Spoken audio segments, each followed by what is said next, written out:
So hello everyone, welcome to the Arunachal Times news analysis. आज हम लोग 10th मार्च जो संडे था और 11th मार्च जो मंडे है, दोनों का मर्ज करके कंप्लीट एनालिसिस डिस्कस करेंगे। चलिए जी, तो स्टार्ट करते हैं फिर हम लोग। तो सबसे पहले जो आपका 10 मार्च का न्यूज़पेपर आया था, तो उसके बारे में देख लेते हैं क्या क्या न्यूज़ इंपॉर्टेंट आई थी। देखिए, हमेशा से स्पोर्ट्स पे हमारा ज़्यादा फोकस रहता है, क्योंकि आपके जो एग्जाम में स्पोर्ट्स का जो वेटेज है वो अच्छा खासा है। तो उसको मेंटेन करने के लिए हम इंश्योर करते हैं कि स्पोर्ट्स की आपकी कोई भी न्यूज़ मिस ना हो। तो ये जो पहली न्यूज़ है, ये किससे रिलेटेड है? संतोष ट्रॉफी। संतोष ट्रॉफी, अभी ये इवेंट आपका ऑर्गेनाइज हुआ था। संतोष ट्रॉफी क्या है? एक फुटबॉल चैंपियनशिप है। 77th फुटबॉल चैंपियनशिप है। ये आपका कहाँ ऑर्गेनाइज हुई थी? गोल्डन जुबली स्टेडियम में ऑर्गेनाइज हुई थी। इट इज इन यूपिया। ठीक है, यूपिया गोल्डन जुबली स्टेडियम में ये ऑर्गेनाइज हुई थी। इसको किसने जीता है सर? इसको गोवा को बीट करके सर्विसेज ने जीता है। ठीक है ना। सर्विसेज एक आपका अलग से टीम होती है। जनरली आप देखोगे किसी भी इवेंट में, मान लो हमारे जो आर्म फोर्सेस है ना, उसके मेंबर्स खेल रहे हैं, तो आर्म फोर्स का एक सर्विस है। तो वो जो ग्रुप बना के खेलते हैं, वो जो एक टीम बना के खेलते हैं, उस टीम को क्या कहते हैं? सर्विस कहते हैं।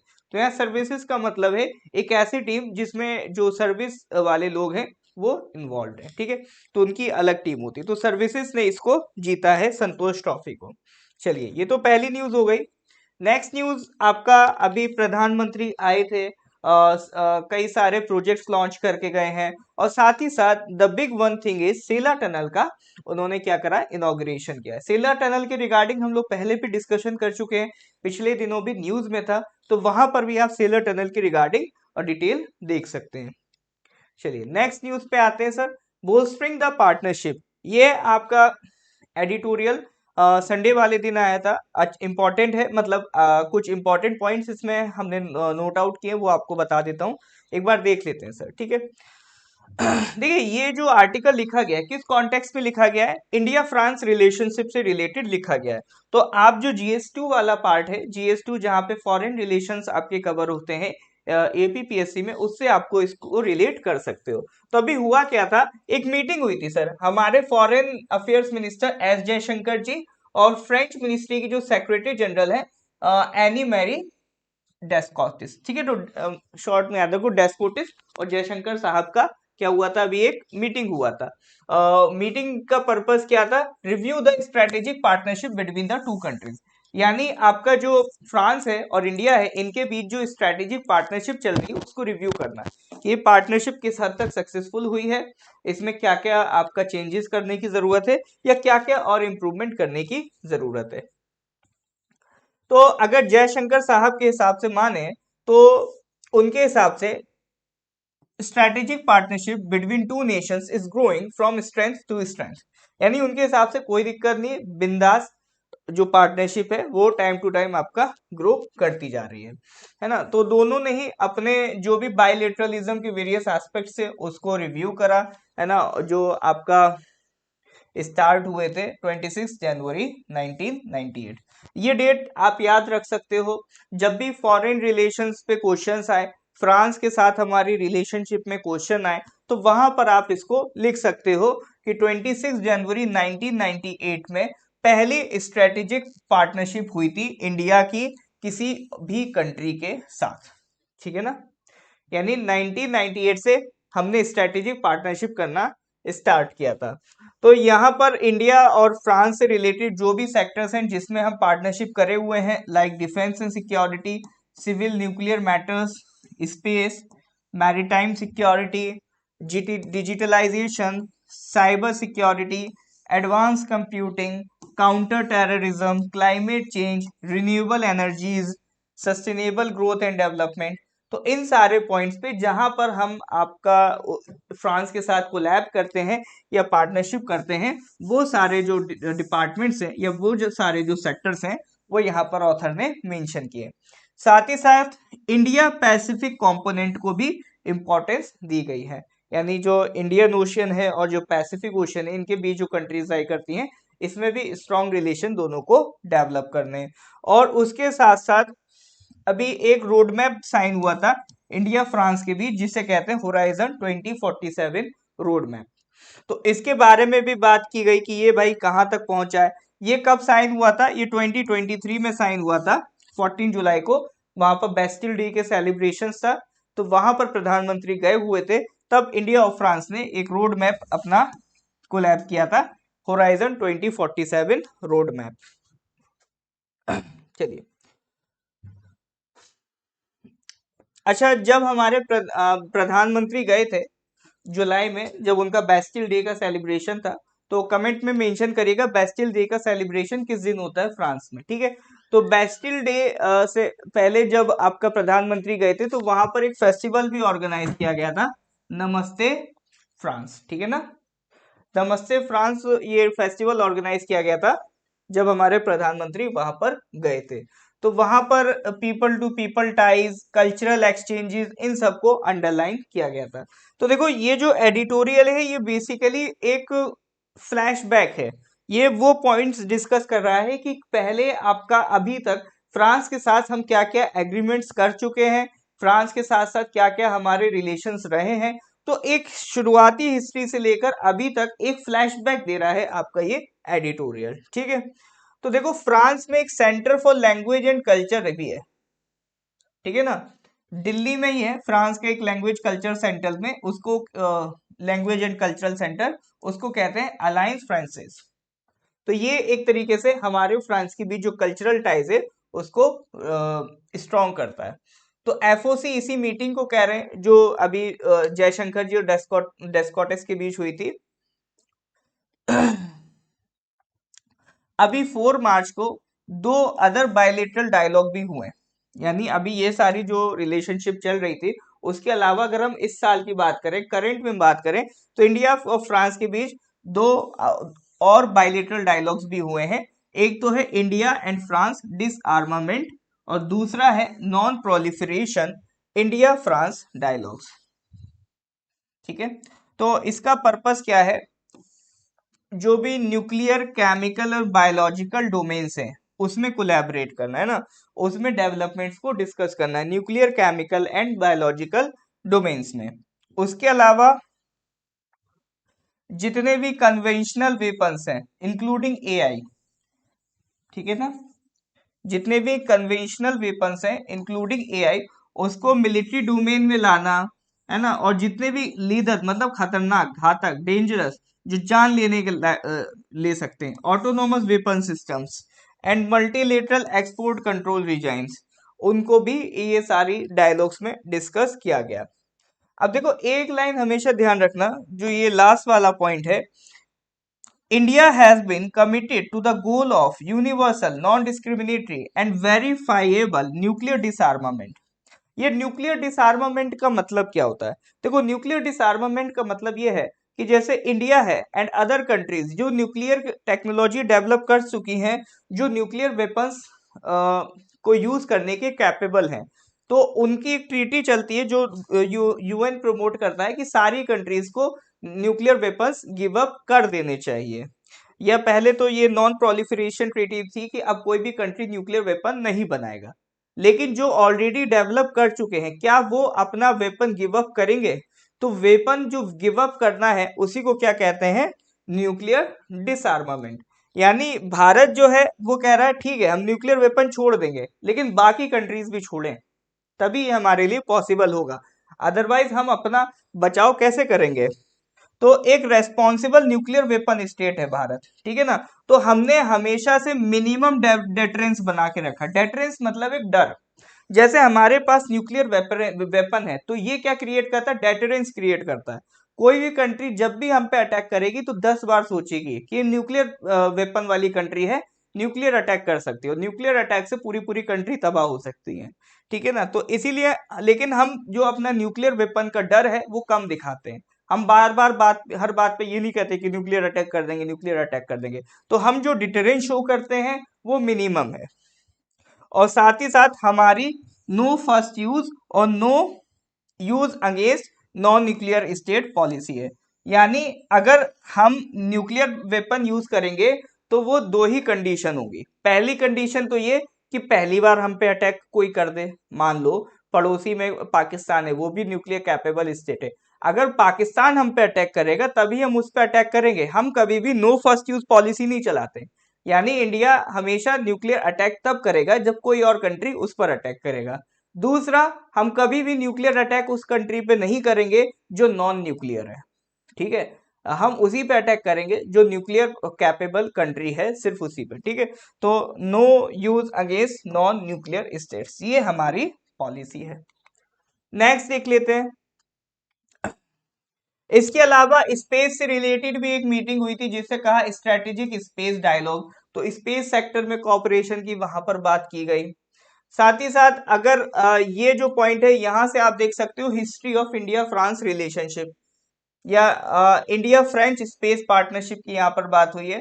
तो ये 6 डिकेड्स पुराना है, यानी 60 इयर्स पुराना है, 1964 से, जब इंडिया का जो स्पेस प्रोग्राम है इनसे कोलैब कर रहा था साउंडिंग रॉकेट के लिए इन थुम्बा इन केरला। साउंडिंग रॉकेट क्या होते हैं? साउंडिंग रॉकेट्स स्पेस में नहीं भेजे जाते हैं, एटमॉस्फेयर की और ऊपर लेयर में भेजे जाते हैं, वो आपका जो एटमॉस्फेयर और क्लाइमेट वेदर को स्टडी करने में काम आते हैं, ठीक है। तो जब साउंडिंग रॉकेट्स वाला हमारा काम चल रहा था तब हमारी इंडिया फ्रांस की रिलेशनशिप तो उतनी पुरानी है, ठीक है। उसके अलावा यहाँ पर लिखा है इसरो इंडिया की स्पेस रिसर्च ऑर्गेनाइजेशन है और फ्रांस की स्पेस रिसर्च ऑर्गेनाइजेशन का नाम क्या है? CNE है, French national centre for space studies. तो देखो कभी आपसे पूछ भी सकता है कि फ्रांस की स्पेस एजेंसी का नाम बताओ, तो आपको पता होना चाहिए इट इज CNS। तो उनकी पार्टनरशिप भी चल रही है और इनका जो एम्फिसाइज था वो ये था, importance of fostering a favourable environment for commercial space activities, यानी जो कमर्शियल स्पेस एक्टिविटीज है उसको प्रमोट किया जाए। कमर्शियल स्पेस एक्टिविटीज लाइक जैसे हम सैटेलाइट्स लॉन्च करने के कैपेबल हैं, तो कोई कंट्री उसके कैपेबल नहीं है, उसको अपनी सैटेलाइट भेजनी है, तो हम उससे पैसा चार्ज करते हैं और उसकी सैटेलाइट को लॉन्च कर देते हैं। तो ये क्या कहलाएगी? Commercial space activity. तो उसमें कोलैबोरेशन की बात चल रही है। नेक्स्ट आते हैं, इंडिया और फ्रांस जो है वो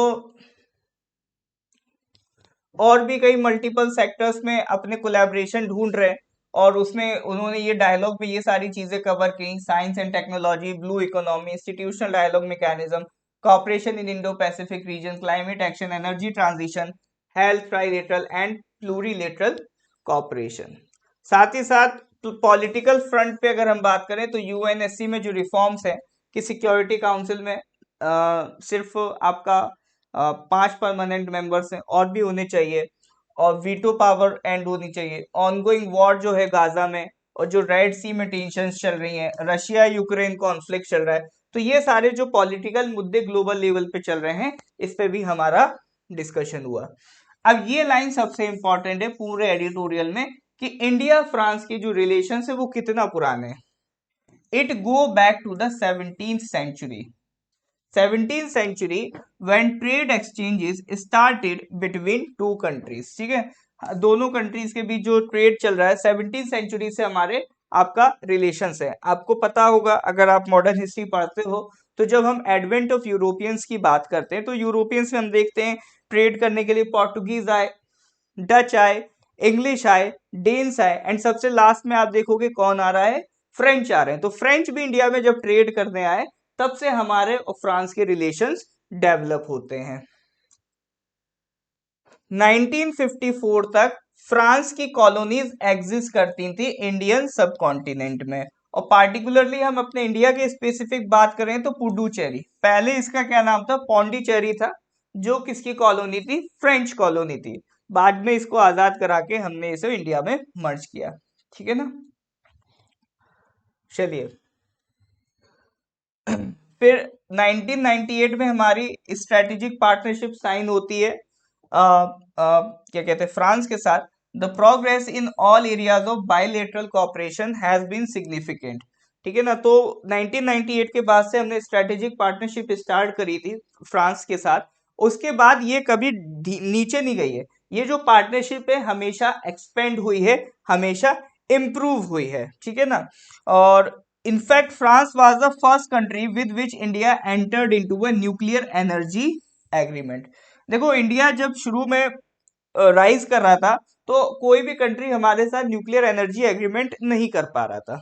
उसका रीजन ये था कि हमारे ऊपर सैंक्शंस लगे हुए थे। जब हमने न्यूक्लियर टेस्ट करे, अमेरिका ने सैंक्शंस लगाए थे और हम पे ये एलिगेशन थे कि हम न्यूक्लियर एनर्जी को यूज करेंगे न्यूक्लियर वेपन डेवलप करने के लिए। तो न्यूक्लियर एनर्जी से रिलेटेड कोई भी कंट्री एग्रीमेंट साइन नहीं करती थी, जबकि हमें फ्रांस, अमेरिका, इनकी जरूरत थी कि इनके पास न्यूक्लियर रिएक्टर्स हैं, ये अपने न्यूक्लियर रिएक्टर्स की टेक्नोलॉजी हमें दें ताकि हम भी न्यूक्लियर रिएक्टर्स डेवलप करें और उसकी मदद से न्यूक्लियर एनर्जी यूज करके हम पावर डेवलप करें ताकि हमारी इंडस्ट्रीज रन कर पाए। लेकिन शुरू में बड़ी प्रॉब्लम होती थी, तो उस time France was the first country जिसने इंडिया के साथ न्यूक्लियर एनर्जी एग्रीमेंट साइन किया था, ठीक है ना। तो ये बड़ी बात थी। तो उसके लिए जो इंटरनेशनल एटॉमिक या कह लो एनर्जी एजेंसी है, ऑटोनॉमिक एनर्जी एजेंसी और एनर्जी न्यूक्लियर सप्लायर ग्रुप, उन्होंने जब थोड़ी सी छूट दी तो उसके बाद फ्रांस ने एग्रीमेंट हमारे साथ साइन किया, ठीक है। तो ये ध्यान रखिएगा कि न्यूक्लियर एग्रीमेंट करने वाला पहला कंट्री कौन था भारत के साथ? फ्रांस था। और इसीलिए अगस्त 2019 में फ्रांस को क्या कहा गया है sir? India's new best friend कहा गया है। जो हडसन इंस्टीट्यूट है, अमेरिकन थिंक टैंक, वो फ्रांस को क्या कह रहा है? India's new best friend. तो ये ध्यान रखिएगा, ठीक है ना। और साथ ही साथ अपने इंडियन स्टूडेंट्स को भी कई ज्यादा अमाउंट में फ्रांस इनवाइट कर रहा है। इवन इंडियन स्टूडेंट्स की वजह से कई सारे जो कोर्सेज हैं वो किस में पढ़ाए जा रहे हैं? इंग्लिश लैंग्वेज में पढ़ाए जा रहे हैं, ठीक है। जबकि उनकी लैंग्वेज फ्रेंच है, बट स्टिल वो इंग्लिश लैंग्वेज में पढ़ा रहे हैं ताकि जो अपने इंडियंस हैं वो वहां पर आके इजीली पढ़ सकें। तो 44 लाख कई इंडियंस वर्कर्स हैं जो फ्रेंच कंपनीज में इस टाइम काम कर रहे हैं। और फ्रांस के साथ जो हमारी बड़ी डील है उसमें से आपको पता होगा रफेल एयरक्राफ्ट जो हमने फ्रांस से परचेज किए थे, ठीक है ना। तो all in all France is considered to be steady and reliable partner of India. अभी आपका जो फ्रांस के राष्ट्रपति हैं, प्रेसिडेंट हैं, इमैनुअल मैक्रोन, वो इंडिया भी आए थे अभी 26 जनवरी को एज ए गेस्ट।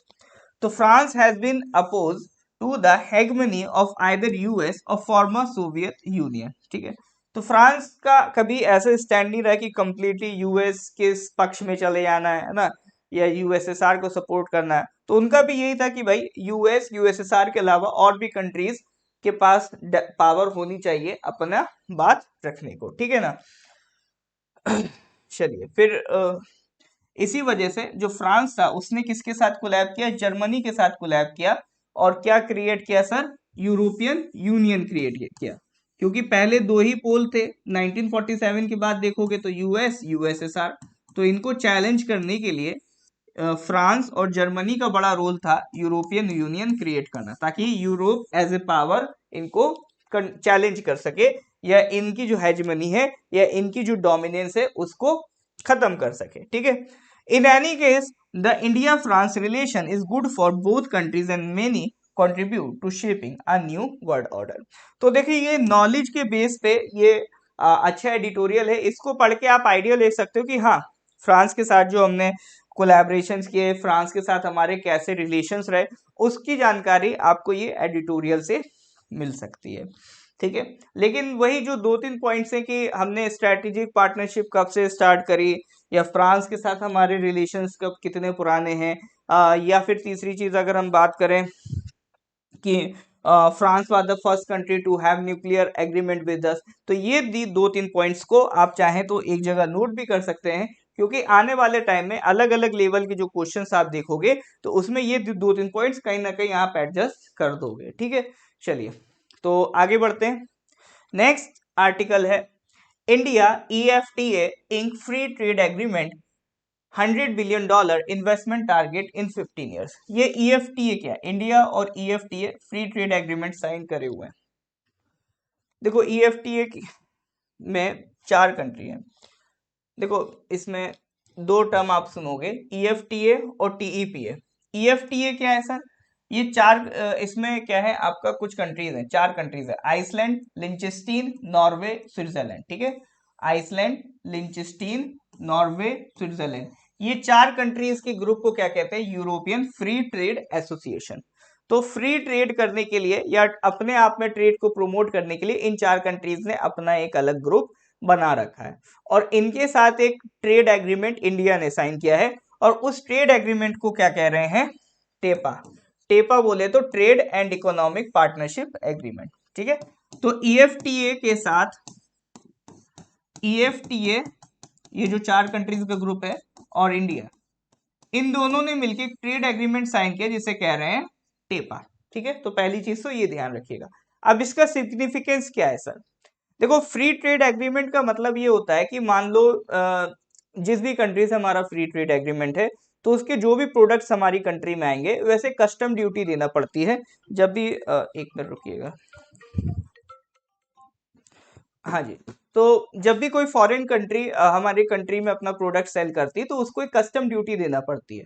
तो अगर हमारा फ्री ट्रेड एग्रीमेंट साइन है तो उस कंट्री के प्रोडक्ट अगर इंडिया में आएंगे तो उनको मिनिमम ड्यूटी पे करना पड़ेगी, या हमारे प्रोडक्ट उनकी कंट्री में जाएंगे तो उनको मिनिमम ड्यूटी पे करना पड़ती है।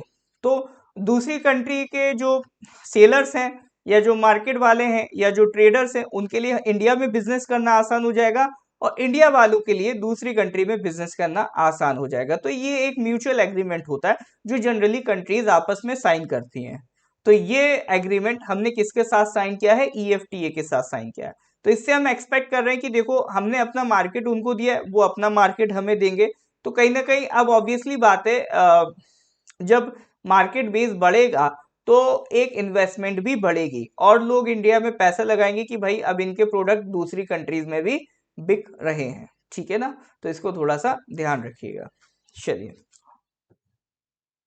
क्योंकि मान लो अब जैसे आप यहाँ पे बल्ब बनाते हो, ठीक है ना, अब आप अभी तक इंडिया में बल्ब बेच पा रहे थे क्योंकि आप फॉरेन में बेचने जा रहे थे तो उनकी कस्टम ड्यूटी की वजह से उनकी मार्केट में महंगे बिक रहे थे। अब लेकिन ये जो चार कंट्रीज हैं इन्होंने फ्री ट्रेड एग्रीमेंट साइन कर लिया, अब आप उनकी कंट्री में भी बेचोगे, मान लो सेम रेट में वहां पे भी बिक रहे हैं, तो अब आपके प्रोडक्ट वहां खरीदे जाएंगे, पहले महंगे पड़ते। तो अब जब आपके प्रोडक्ट वहां खरीदे जाएंगे तो ऑब्वियसली बात है आपकी सेल क्या हो गई, बढ़ गई, और जब आपकी सेल बढ़ जाएगी आप ज्यादा प्रॉफिट दोगे तो दूसरे बिजनेसमैन पीछे खड़े हैं। कई ऐसे बिजनेसमैन है, पैसा बहुत है, इन्वेस्ट क्या करना है बताओ, तो वो आएंगे, वो आप पर इन्वेस्ट करेंगे। ठीक है, चलिए नेक्स्ट न्यूज है नॉर्थ ईस्ट ग्रीन समिट से रिलेटेड है। ठीक है, ये न्यूज किससे रिलेटेड है सर, आपका नॉर्थ ईस्ट ग्रीन समिट से रिलेटेड है, उसका भी 8th एडिशन हुआ था। ठीक है, तो 8th एडिशन था, उसकी थीम थी resetting earth inching towards net zero emission region. Net zero emission क्या होता है सर, नेट जीरो का एमिशन होता है, इसका मतलब होता है कि देखो आप कितना कार्बन एमिशन कर रहे हो, ठीक है ना, और मान लो कार्बन को एब्जॉर्ब कौन कर रहा है, प्लांट्स एब्जॉर्ब कर रहा है, तो कितना आपका, या तो आप कार्बन एमिशन कम करो, ठीक है ना, और प्लांट्स क्या कर रहे हैं, कार्बन एमिशन को रोक रहे हैं क्योंकि ये कार्बन को एब्जॉर्ब कर रहे हैं। तो या तो आप कार्बन एमिशन कम करो या फिर प्लांट्स ज्यादा लगाओ ताकि जो कार्बन एमिशन हो रहा है वो उसको एब्जॉर्ब कर पाए। तो जब जितना एमिशन हो रहा होता है उतना ही एब्जॉर्ब हो जा रहा होता है, तो उसको कहते हैं नेट जीरो एमिशंस। तो यही टारगेट था नॉर्थ ईस्ट ग्रीन समिट का। ठीक है ना, तो गुवाहाटी के एक नॉन प्रॉफिट ऑर्गेनाइजेशन है, ये एनजीओ कह लो, विब ग्योर नॉर्थ ईस्ट फाउंडेशन। ठीक है, विब ग्योर नॉर्थ ईस्ट फाउंडेशन है, उन्होंने ये इसको ऑर्गेनाइज करवाया था। ठीक है, इसमें आपका कुछ आपका फॉरेस्ट मिनिस्टर मामा नातुंग जी भी मौजूद थे। उन्होंने कहा भी अवर state is one of the world top ecological hotspot, ठीक है ना, having a vast range of flora and fauna species and ecosystem diversity. यानी अगर बाकी स्टेट्स के कंपैरिजन में आप देखें तो नॉर्थ अरुणाचल में आपका जो flora and fauna plants and animals है ना, तो उनकी डाइवर्सिटी काफी है, अमाउंट उनका काफी है। तो एक इन्वायरमेंट के पॉइंट ऑफ व्यू से इंपॉर्टेंट स्टेट है अरुणाचल।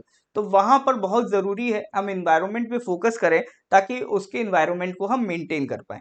यहाँ पर जो एयर गन सरेंडर अभियान लॉन्च हुआ था उसकी भी जो तारीफ है, जो एनजीओ के डॉक्टर रॉय हैं उन्होंने इसकी भी तारीफ की। गवर्नमेंट ने जो एयर गन सरेंडर इनिशिएटिव चलाया था जिसकी मदद से कई लोगों ने जो एयर गन थी जिनसे वो बर्ड्स को हंट करते थे वो सरेंडर कर दी, जिसकी वजह से अब बर्ड्स कम हंट होंगी तो बर्ड्स की पॉपुलेशन भी बढ़ेगी या मेंटेन तो एटलीस्ट रहेगी, घटेगी नहीं। तो यहाँ पर उन्होंने अपना एम मेंशन किया है कि जो नॉर्थ ईस्ट का जो बायोडाइवर्सिटी जोन है, ठीक है ना, उसको मेंटेन रखना है ना, और उसको अलाइन करना है यूएन के सस्टेनेबल डेवलपमेंट गोल्स के साथ। यूएन के 17 सस्टेनेबल डेवलपमेंट गोल्स हैं, उसको आज आप चाहें तो होमवर्क के पॉइंट से उसको पढ़ भी सकते हैं। तो यूनाइटेड नेशंस जनरल असेंबली ने एक कसम खाई थी कि बाई 2030 हम 17 गोल्स को पूरा करेंगे। तो उन्हीं 17 गोल्स को क्या कह रहे हैं, सस्टेनेबल डेवलपमेंट गोल्स कहते हैं। तो यहाँ पे ये वो यही कहना चाह रहे हैं कि भाई जो इन्वायरमेंट से रिलेटेड काम है इस बात को ध्यान में रख के करा जाएगा कि जो हमारे गोल्स हैं इन्वायरमेंट से रिलेटेड, ये 17 गोल्स में से उसको हम फुलफिल कर पाए। ठीक है, तो वही सब प्यारी प्यारी बातें यहाँ पर की गई हैं। चलिए एक बार आप इसको पढ़ लीजिएगा। नेक्स्ट न्यूज है Satwik Chirag win French Open doubles title. ठीक है ना, तो अपना दो प्लेयर हैं, सात्विक साईराज रंकीरेड्डी एंड चिराग शेट्टी। तो उन्होंने क्या जीता है सर, आपका फ्रेंच ओपन डबल्स टाइटल। तो ये नाम ध्यान रखिएगा, करंट अफेयर्स में है तो आपसे कभी भी पूछा जा सकता है। ठीक है सर, चलिए तो ये आज का करंट अफेयर्स हो गया। एक एडिटोरियल था उसका भी एनालिसिस हमने देखा। तो देखिए एडिटोरियल एनालिसिस लेट हो सकता है लेकिन अभी ये आपका सीरीज हम कंटिन्यू रखेंगे। ठीक है ना, अगर आप लोग इसमें कंसिस्टेंसी मेंटेन करेंगे, बराबर से क्लासेस करते रहेंगे तो डेफिनेटली हम भी इस सीरीज को कंटिन्यू रखेंगे। तो अभी आप उसके लिए टेंशन मत लीजिएगा, एक दिन डिले हो सकता है बट एनालिसिस आपको डेफिनेटली मिलेगा। ठीक है सर, तो चलिए आज हमने यहाँ तक कर लिया। लेक्चर अच्छा लगा हो तो इसको लाइक कर दीजिएगा, चैनल को सब्सक्राइब कर दीजिएगा। ठीक है, फिर इसके आगे की बातें we will discuss in the next analysis. Till then goodbye, have a nice day.